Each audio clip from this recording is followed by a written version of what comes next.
Tinatanong ngayon ni Fang Ping si Vice Dean Li kung ilang points daw ang kanyang makukuha kapag ipinagbenta niya sa logistics department ang 2 pares ng sapatos at isang heart marrow. Pinaliwanag ni Li Changsheng na hindi raw sila tumatanggap ng heart marrow, pero makakakuha raw ng 2,000 points ang ating bida sa mga ibebenta nitong sapatos. Tinanong ni Fang Ping kung bakit hindi raw bumibili ng heart marrow ang kanilang universidad. Tumugon si Li Changsheng na ang kanilang araw principal at ibang mga grandmasters ay lampas na sa punto na kailangang gumamit ng heart marrow kaya wala na raw silang mapaggagamitan. Humanap na nga lang daw ng ibang mga grandmaster ang ating bida kung gusto niya talaga itong maipagbenta. Tinanong din ni Li Changsheng kung hindi ba raw natatakot si Fang Ping na baka balikan ito ni Grandmaster Chen Yaoting kapag naibenta na nito ang heart marrow. Tumugon si Fang Ping nang sa ngayon nga raw ay hindi niya na muna ito iniintindi. Naisip ng ating bida na mas prioridad niya nga raw ngayon na ma-upgrade agad ang kanyang system, hindi rin naman daw siya kulang sa pera kaya makakaya niya ulit itong bilhin gamit ang hawak niyang cash. Tinanong ni Fang Ping si Vice Dean Li kung bakit daw 1,000 points lang ang halaga ng bawat pares ng dala niyang sapatos, hindi ba raw gawa ang mga ito sa mga materyales na nagmula sa mga highly ranked beast. Sumagot si Li Changsheng nang mahihirapan daw silang magbenta ng mga second-hand na sapatos dahil hahanap pa raw sila ng mga martial artist na sakto sa mga size nito. Kung recycled man daw nila ito ay kakaunti din lang ang magiging halaga nito. Wala rin naman daw ginastos ang ating bida sa mga dala nitong sapatos kaya tanggapin na lang daw nito ang offer ng kanilang universidad at nang matapos na sila. Napahiya si Fang Ping sa mga sinabi ni Vice Dean Li kaya pumayag na rin siya na ipagbenta ang mga dala niyang sapatos sa halagang 2,000 academic points. Nadagdagan ng 40 million ang wealth value ng ating bida matapos niyang maipagbili ang mga dala niyang sapatos. Tinanong ni Fang Ping si Vice Dean Li kung maaari ba raw nitong ituro sa kanya ang sword technique na gagamitin nito noon sa isang miyembro ng kulto. Ito nga raw ang klase ng teknik na kanyang hinahanap, yung tipong makapaglalagay siya at makakagamit siya ng maraming kapangyarihan sa iisang pag-atake. Kahit nga raw hindi pa niya makayanan ngayong tumalo ng mga rank 7 grandmaster ay ayos na raw sa kanya ang makapatay ng ilang mga rank 6 martial artist. Natawa si Li Changsheng sa sinabi ng ating bida, tinanong niya ito kung iniisip ba raw talaga nito na madali lang lumakda ng ranggo. Ibinahagi ni Li Changsheng na sa totoo lang daw ay napakaraming oras ang inilaan niya para ihanda ang kanyang teknik, hindi niya raw ito ginagamit ng basta-basta lang. Bukod daw sa pagpigil niya sa enerhiya ng kanyang espada ay patuloy niyang ginagamit ang kanyang vitality para makaipon ng maraming kapangyarihan hanggang sa dumating na ang oras na kailangan na niyang pakawalan ang kanyang pag-atake. Tinanong ni Fang Ping kung kailangan rin daw ba ng unity sa mental strength at vitality kapag gagamitin na ito. Tinanong niya rin kung mabigat ba raw ang hinihinging kabayaran sa paggamit nito. Tumugon si Li Changsheng nang natural lang daw na magbayad siya ng malaki kapag gagamitin na niya ito lalo na't malaki ang agwat ng lakas at ng rank ng kalaban na kanyang papatayin. Tinanong ni Fang Ping si Vice Dean Li kung mamamatay ba raw siya kapag ginamit niya ito. Nagtanong naman si Li Changsheng kung gusto ba raw manghula ng ating bida. Tumugon si Fang Ping nang hindi na raw siya manghuhula. Sinabihan niya rin si Vice Dean Li nang huminto ng araw ito sa paggamit ng ganoong klase ng teknik. Ang gusto nga raw niyang teknik ay ang nakakapag-ipon siya ng enerhiya at nagagawa niya ito bilang isang napakalakas na pag-atake. Bukod raw doon ay dapat nagagamit niya rin ito nang naaayon sa kanyang kagustuhan. Ayaw raw niyang mag-aral ng teknik na kailangan niyang magbayad ng malaki para lang matalo niya ang kanyang kalaban. Maaaring mas mahina daw sila ngayon sa iba nilang mga kalaban pero may tsansa pa rin daw na malampasan nila ang mga ito. Ano naman daw kung makapatay ngayon ng isang rank 8 si Vice Dean Li, hindi pa rin naman daw matatapos doon ang problema nila sa mga taga-catacombs. Mas mabuti nga raw kung pumatay na lang sila ngayon ng ilang mga rank 5 at rank 6, at nang hindi na madagdagan ang mga grandmaster sa panig ng kalaban. Naisip ni Li Changsheng na may punto raw ang mga sinabi ng ating bida. Kung may tsansa pa nga lang daw siya na maging isang grandmaster ay maaaring ganoon din ang kanyang iisipin. Pero wala na nga raw siyang oportunidad na umabot pa sa ganoong rank.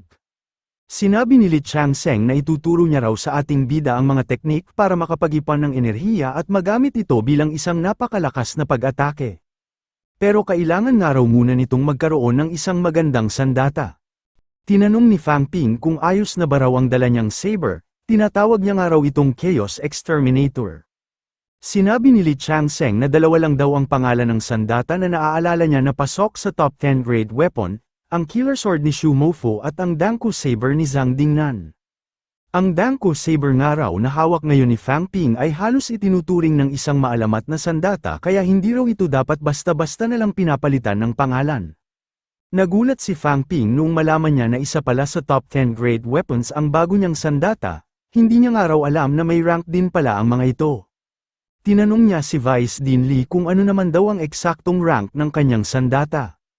Tumugon si Li Changseng nang wala naman daw talaga ang mga itong kaukulan na rank. Pero ang kanyang araw Changseng Sword ang pinakasikat sa lahat. Natahimik na lang si Fang Ping dahil napagyabangan na naman siya ni Vice Dean Li. Napaisip ang ating bida ng anong araw kaya kung nakawin na lang niya ang Changseng Sword. Kapag hindi na nga raw ito hawak ni Vice Dean Li ay para na lang itong isang ordinaryong pick rank 6, at hindi na ito magtatangkapang magpakamatay para lang pumatay ng mga rank 7 at rank 8 Grandmaster. Pinapalitan ni Fang Ping ang kanyang credits para madagdagan pa ng 20 million ang wealth value ng kanyang system. At kasunod noon ay nagtungo naman siya sa opisina ni Vice Principal Huang Jing para tingnan ang mga inilabas na patakaran sa gaganaping Second National Martial Arts Championship. Sinabi ni Fang Ping na mukhang mas magiging matindi raw ang mga labanan na mangyayari ngayong taon. Nakalagay nga raw doon na iraranggo ang 102 na universidad, at makakatanggap ng reward na resources ang top 10 university mula sa kanilang Department of Education. Binanggit ni Vice Principal Huang Jing na hahatiin rin daw ng mga ito ang mga universidad sa dalawang kategorya, bilang mga elites at non-elites universities.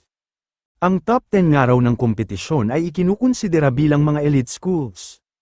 Ang top 10 non-elite schools naman daw ay maaaring hamunin ng mga elite schools sa mga susunod na taon.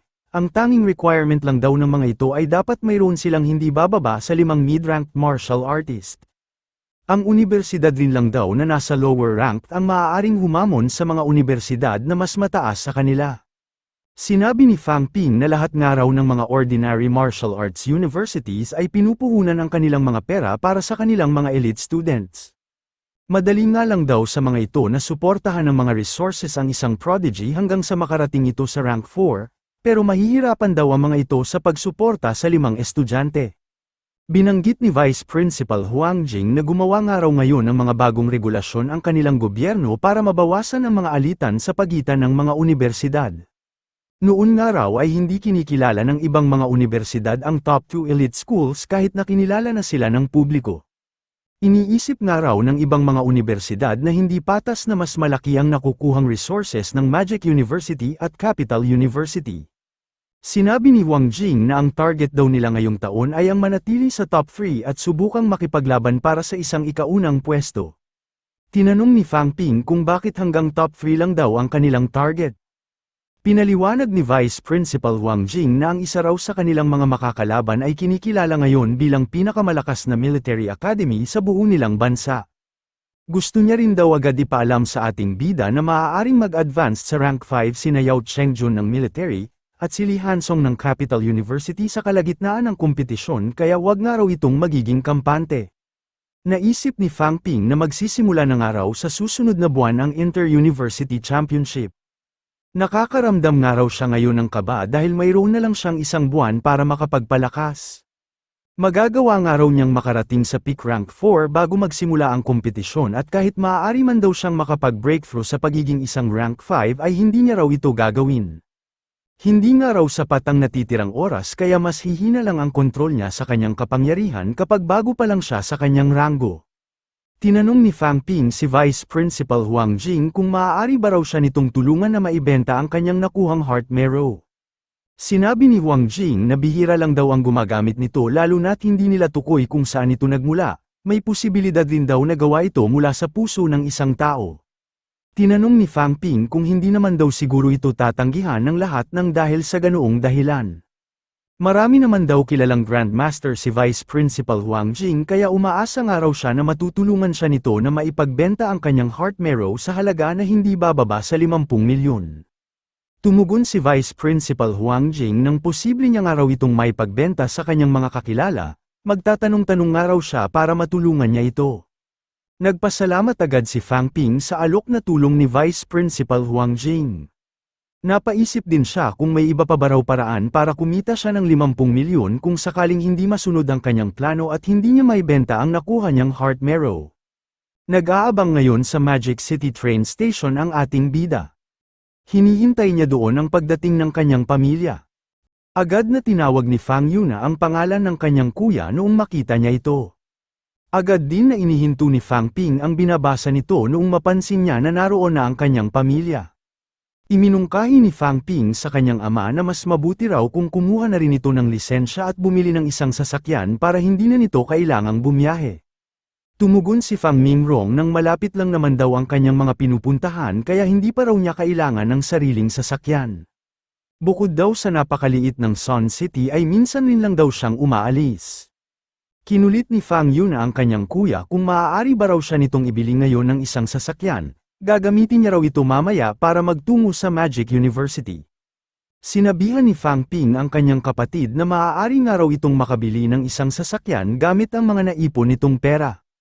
Iginiit ni Fang Yuna na ilang libong yuan pa lang daw ang kanyang naiipon kaya hindi pa niya makakayang makabili ng isang sasakyan. Binanggit ni Fang Ping na kasalukuyan pa raw ngayong nagaganap ang mga labanan para sa mga makakapasok sa top 100. Maraming laban pa nga raw ang mapapanood ni Fang Yuna kaya hindi nito kailangang magmadali. Pupunta nga raw muna sila ngayon sa bahay na kanyang binili at ililibot niya rin daw ang mga ito sa campus ng Magic University. Tinanong ni Fang Ping ang kanyang mga magulang kung gusto pa rin daw ba ng mga itong bisitahin si Advisor Lu Fengro. Tumugon si Fang Mingrong nang gusto nga raw nila itong personal na makilala. Tinanong niya rin ang ating bida kung may mga bagay ba raw sila na hindi dapat banggitin sa teaching advisor nito. Pinaalalahanan ni Fang Ping ang kanyang ama nang wag lang daw ng mga itong babanggitin ng anak at pamilya ni Advisor Lu Fengro. Tinanong ni Fang Yuna kung hindi na ba raw niya kailangang pumasok sa high school kapag naging interesado sa kanya ang teaching advisor ng kanyang kuya at kapag gusto siya nitong kunin bilang sarili nitong estudyante. Natawa na lang si Fang Ping dahil walang ideya ang kanyang kapatid sa ugali ng kanyang teaching advisor. Namangha si Fang Yuna noong makita nito na isa palang malaking mansyon ang binili ng kanyang kuya. Agad niyang sinilip ang loob ng buong bahay at tiningnan ang mga bagong kagamitan. Napaisip ang mag-asawa kung magkano raw kaya ang halaga ng ganoong kalaking pag-aari sa loob ng Magic City.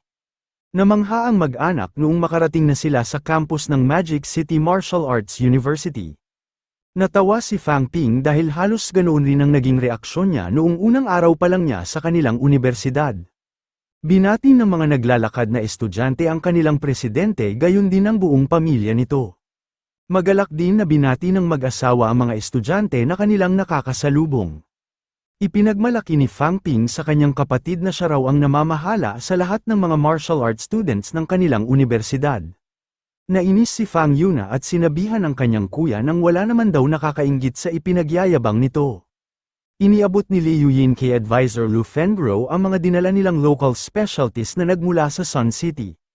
Nagpasalamat naman si Advisor Lu Fengro sa natanggap niyang regalo. Tinanong ni Li Yuyin si Advisor Lu Fengro kung maayos ba raw si Fang Ping sa klase nito. Tumugon lang si Lu Fengro nang maayos naman daw ang ating bida. Ibinulong ni Fang Yuna na nakakatakot daw ang teaching advisor ng kanyang kuya dahil mukhang napakahigpit daw nito. Tinanong ni Fang Ping ang pasaway niyang kapatid kung gusto ba raw nitong ipaalala niya kung ano ang mga sinabi nito bago sila nagpunta doon. Kinabukasan ay patuloy pa rin ang hiyawan sa loob ng Magic City Stadium. Napapatayo ang ibang mga nanunood habang pinapanood ang mga matitinding labanan sa pagitan ng mga rank 1 martial artists. Tinanong ni Luo Sheng ang kanilang presidente kung ano raw ang ginagawa nito doon. Sinabi ni Fang Ping na mabuti naman daw at nakapasok sa top 100 sina Luo Sheng, Gu Longfei at Tang Wen. Binanggit ni Luo Sheng na malalakas daw ang lahat ng mga kalahok kaya nakakaramdam daw sila ngayon ng kaba. Pinayuhan ni Fang Ping ang tatlong first year nang ayos lang naman daw na makaramdam ang mga ito ng kaba pero kailangan daw ng mga itong maging mahinahon kapag oras na ng laban. Hindi naman daw ang mga ito mapag-iiwanan sa lakas ng ibang mga kalahok lalo na't nakapag bone forging na ang mga ito ng 2 beses. Binanggit ni Fang Ping na kalahok rin daw ngayon sa kompetisyon ang mga may edad ng rank 1, na ilang taon nang nakapagsanay ng mga peak level technique, pero kahit nga raw ganoon ay makakaya pa naman ng tatlong itong manalo. Hindi rin daw sumali ngayon ang mga taga-Capital University at Military Academy kaya wala pa rin daw doon ang lahat ng mga pinakamalalakas na rank 1 martial artist ng buo nilang bansa, kahit na ipinagmamalaki nila na isang national championship ang kanilang kompetisyon. Ang kanilang araw Magic University ang pinakamalakas na grupo sa nagaganap na kompetisyon kaya ang gusto niyang mangyari ay makuha ng tatlong ito ang top 3 ranking. Binanggit din ni Fang Ping na ang amang araw ni Tang Wen na si Tang Feng ay isa sa mga pinakamalalakas na rank 6 martial artist ng kanilang bansa. Kapag hindi nga raw nakuha ni Tang Wen ang ikaunang pwesto ay magiging isa itong kahihiyan sa pangalan ng ama nito pati na rin sa reputasyon ng kanilang universidad. Pinayuhan ni Fang Ping si Tang Wen na mas husayan pa raw nito sa mga susunod na laban at nang mabigyan na niya ito ng palayaw na Mad Lion. Nagpaalam na ang ating bida at sinabihan ang tatlong first year na pag-aralan daw ng mga ito ang kanilang mga makakalaban. Iginiit ni Tang Wen na isa pa lang naman daw siyang freshman at ni hindi pa nga raw niya natatapos ang buo nilang semester, pero gusto na nga raw agad ni Fang Ping na siya ang maging pinakamalakas na rank 1 sa lahat ng mga sumaling kalahok. Hindi ba raw parang isa na ring klase ng pambubuli ang nararanasan niyang ito? Sinabihan ni Luo Sheng si Tang Wen nang hinaan lang daw nito ang pagsasalita dahil kakaalis lang daw ng kanilang presidente.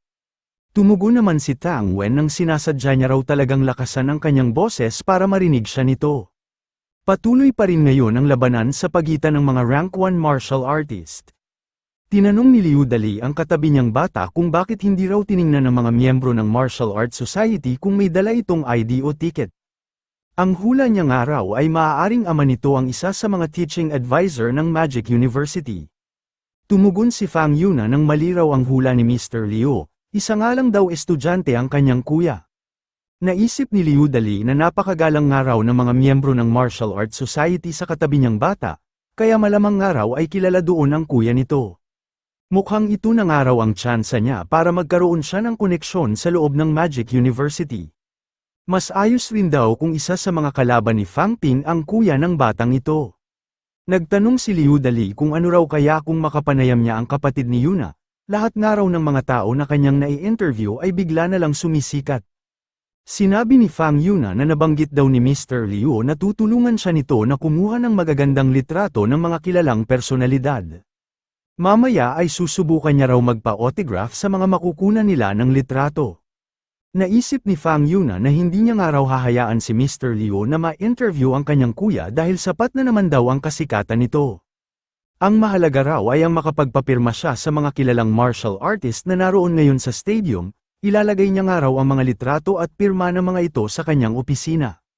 Tumugon si Liu Dali nang tutulungan niya nga raw si Yuna gaya ng kanyang sinabi. Naisip ni Liu Dali na hindi naman daw siya nagmamadali na magkaroon agad ng koneksyon. Sa ngayon nga raw ay kakaibiganin niya muna ang batang ito. Sinabi ng isang babae na ipinapatawag daw si Yuna ng kuya nito. Nagtaka naman si Fang Yuna kung ano raw kaya ang kailangan sa kanya ng kanyang kuya. Nainis si Fang Yuna dahil hindi pa nga raw siya nakakakuha ng magagandang litrato pero pinatawag na agad siya doon ng ating bida. Sinabihan ni Fang Ping ang kanyang kapatid nang wag na raw muna nitong intindihin ang pagkuha ng mga litrato. Tinanong niya ito kung bakit katabi raw nito si Liu Dali. Tinanong ni Fang Yuna kung ang reporter ba raw na nakausap niya ang tinutukoy ng kanyang kuya. Ikinwento ni Fang Yuna na napansin daw ni Mr. Liu na hindi masyadong magaganda ang kanyang mga kuha, pero napapayag niya nga raw ito na tulungan siya sa pagkuha ng mga litrato ng mga sikat na martial artist. Nagtanong si Fang Yuna sa kanyang kuya kung kilala ba raw nito si Mr. Liu. Tinanong ni Fang Ping kung naaalala ba raw ng kanyang kapatid ang kumalat na video ng pakikipaglaban niya noon sa isang monghe. Inalala ni Fang Yuna ang video na tinutukoy ng kanyang kuya. Binanggit ni Fang Ping na ang katabi raw kanina ni Fang Yuna ay ang sikreto noon na kumukuha sa kanya ng mga video at kumita raw ito ng milyon-milyon. Itinakbo nga raw nito ang halos lahat ng kinita nilang pera kaya medyo matagal-tagal na niya rin itong hinahanap. Nagulat si Fang Yuna noong malaman nito na milyon-milyon pala ang nawala sa ating bida. Sinabi ni Fang Ping na wala raw saysay kung huhulihin niya ngayon si Liu Dali dahil magdadahilan lang daw ito na wala na itong pera. Tinanong ni Fang Ping ang kanyang kapatid kung gusto ba raw siya nitong tulungan, subukan nga raw nitong tanungin si Liu Dali kung magkano ang hawak nitong pera. Naisip ni Fang Yuna na napakawalang hiya raw ni Liu Dali para pagnakawan ng milyon-milyon ang kanyang pamilya. Sinabihan ni Fang Yu na ang kanyang kuya nang siya na raw ang bahala, sisiguraduhin niya raw na hindi maitatago ni Liu Dali ang mga ninakaw nitong pera.